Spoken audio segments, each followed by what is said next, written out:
Mass immigration and illegal immigration is turning Britain into a powder keg.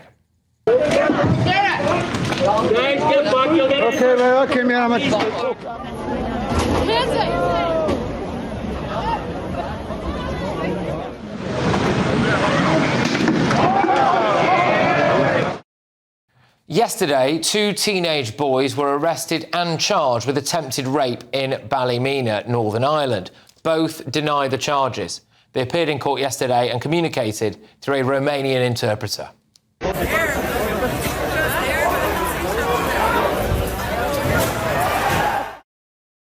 Well, people in Ballymena kicked off, and before I came to air tonight, 15 police officers had been injured. We've seen similar scenes elsewhere, haven't we? Towards the run, boys. Riot busy's coming down the road.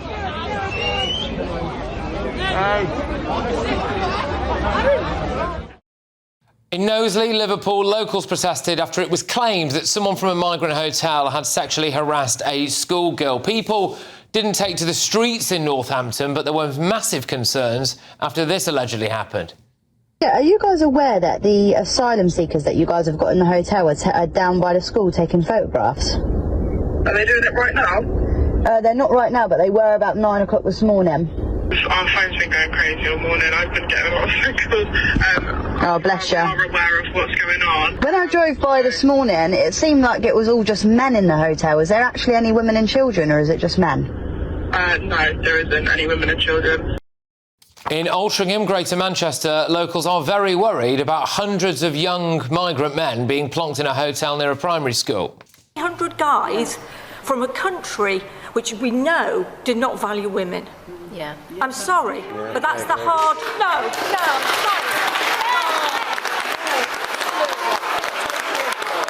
Is there going to be a curfew? Or are they just at 7 o'clock at night, just going to be able to wander around?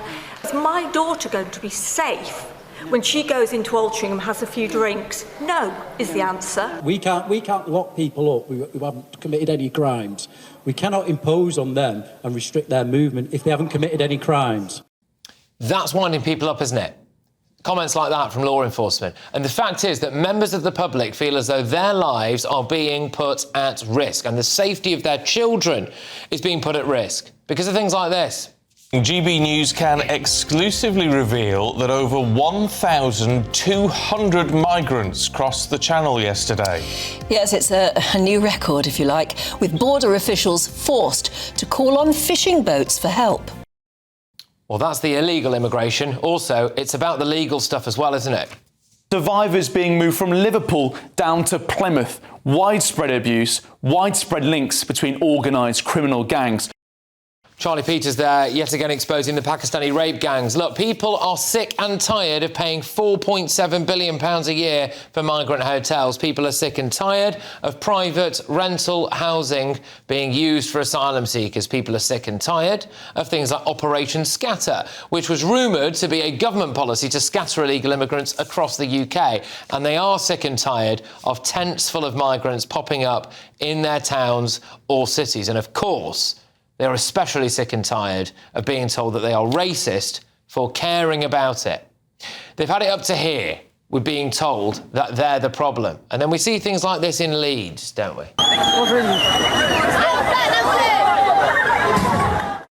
Well, of course, that was groups of what appeared to be mostly foreign people turning Hare Hills into a bonfire. I mean, that is just one example. It's obviously not right that people riot or burn things down or attack random foreign people or attack law enforcement. I want to make that very, very clear for the avoidance of any doubt, especially in the context of what it looks to me like we're about to go on and talk about for possibly the next hour or so, I think, here on GB News, given what's going on in Northern Ireland. You know, nobody could or should ever condone any behaviour like that. But what I will say is this.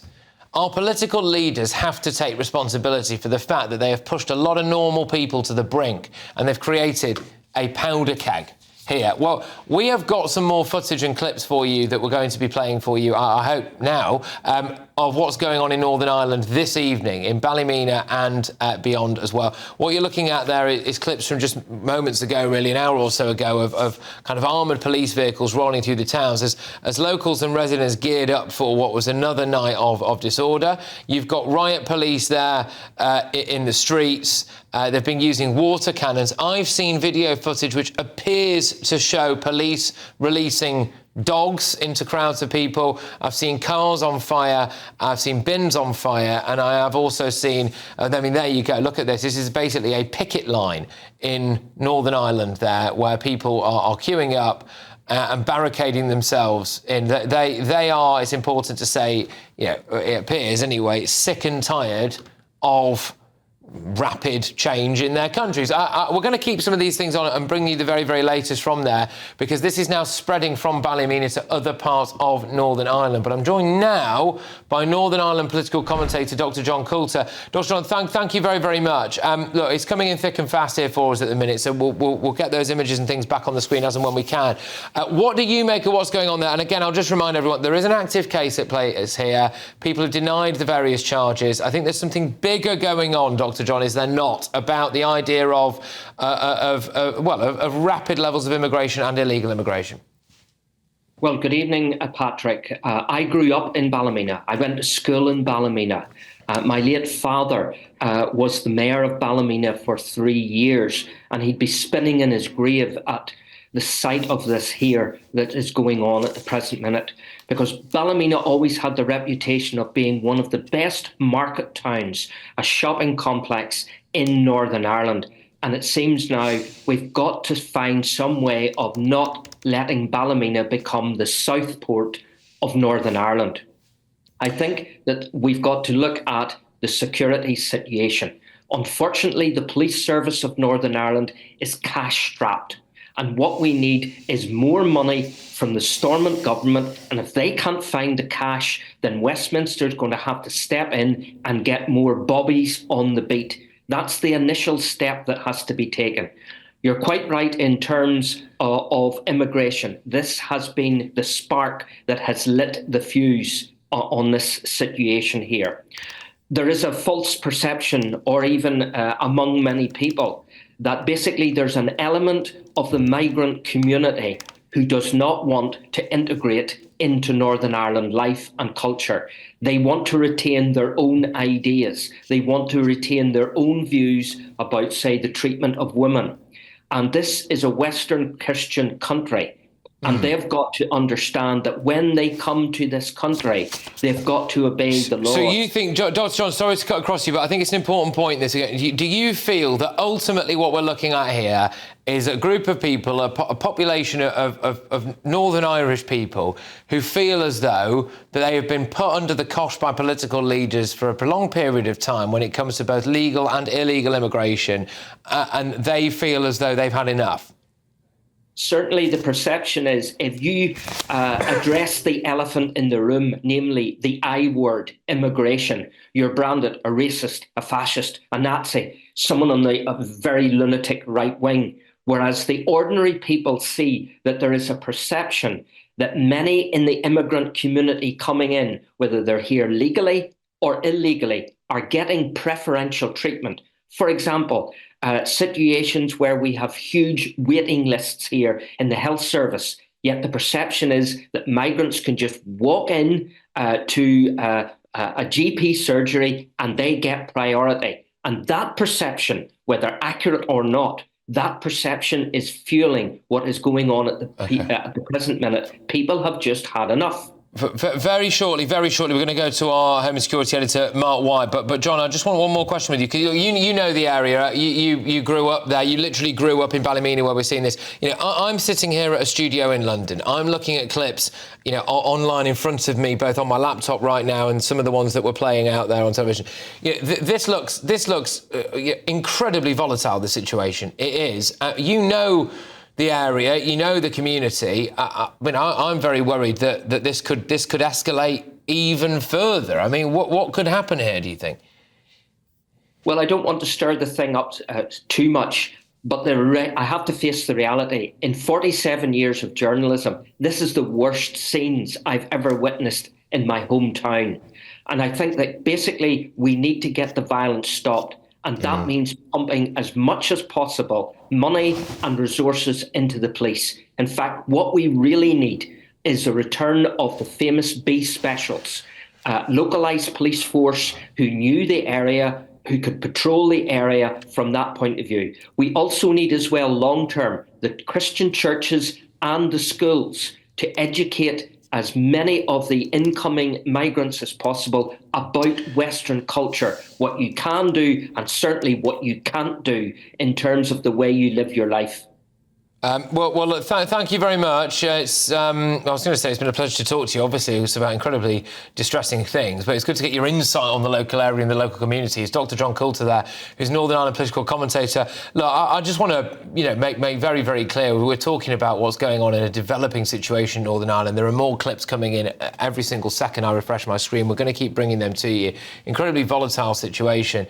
Whilst people can have sympathy for people who have got right to the very, very brink and been pushed right to the very, very brink on immigration, both legal and illegal. Look, I do want to stress that, if people are attacking police officers, if people are burning down random people's houses, I think everyone can agree that is not the solution. That is not the solution, but maybe symptomatic of how far people feel as though they've been pushed. Let's go to GB News' Home and Security Editor, Mark White. Mark, this is... Well, I mean, devastating scenes coming in, and it does appear online anyway that this is spreading by the minute, Mark. Well, yes, I mean, certainly the PSNI had been braced for the potential of further disorder in Ballymena in particular, and had assets and reinforcements on standby. And of course, later or earlier this evening, that's exactly what happened. I mean, the real concern, of course, is that these things can take on a life of their own. We remember with the events in Southport, that was in one community on one evening, but then, of course, then spread in the subsequent, following days after that to other communities as well. So the real concern that the PSNI will have, and indeed authorities throughout the rest of the UK will have, is the potential for copycat events, other disorder to break out in other communities. Now, as we speak in Ballymena, clearly things are extremely serious. We've had petrol bombs, bricks, other masonry thrown at PSNI officers. In return, we're told that the police officers have fired baton rounds at those protesters, and also opened fire, of course, as we can see with the images, with water cannon. That's an asset that the PSNI have available to them in Northern Ireland because of the history of the Troubles in that part of the United Kingdom. But of course, it's not something that we have here in the mainland in the UK available to us, and we didn't see, of course, that deployed in Southport and the subsequent riots after that. But as I say, Patrick, very worrying scenes in Northern Ireland tonight, stemming from this disorder that took place last night. Very significant disorder by the looks of it in Ballymena tonight. Yeah, indeed. Just the latest that's dropped on the wires from PA. Police used water cannons to disperse protesters engaged in, as they say, serious disorder for a second night in Ballymena. Fireworks and masonry were thrown at officers. Riot police have been deployed. Vehicles formed barricades as well. A car was set on fire near a car wash and a tyre centre as part of a number of blazes started. Police fired, as you said, Mark, there, plastic baton rounds at some of those gathered. What is interesting, Mark, is that the people who protested last night were described by an MP who represents the area as engaging in, quotes, racist thuggery. And I do wonder whether or not that language has, had the reverse effect, really, frankly. And, infuriated people even more. Maybe a perception that people are sick and tired of being called racist for having issues with what they may see as rapid levels of immigration, both legal and illegal, in their communities. Yeah, listen, I think there's no doubt that this incident stemmed from a peaceful protest.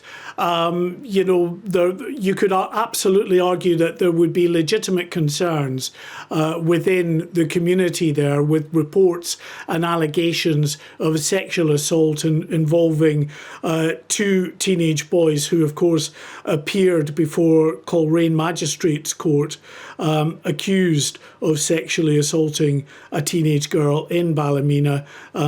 They spoke, we're told, through a Romanian interpreter, and clearly that has sparked a great deal of concern within that local community. As I say, it was first of all during the day a peaceful protest to voice those concerns. But listen, it only ever takes, and at all of these events, I've seen so many of them from the left, from the right, from all kinds of disparate groups over the years. You will always get people in the crowds turning up at what are peaceful protests with a view to agitating and causing disorder. And that's what we see. And of course, it only takes a few individuals to cause disorder, then other people just get sucked in to the sort of adrenaline-fueled violence that then follows. We saw that on display after Southport in multiple locations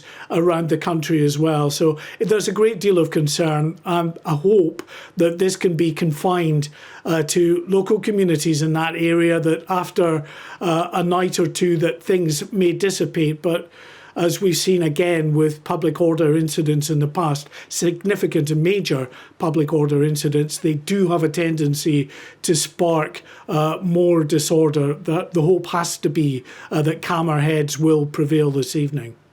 Yes, OK, Mark, look, thank you very, very much. It's Mark White there, who is our Home and Security Editor. Just want to recap for you before I go over to my panel. Very concerning pictures and videos coming in pretty much every single minute. Last night in Ballymena in Northern Ireland, there were protests, essentially anti-immigration protests that spilled over into violent disorder. 15 police officers were hurt.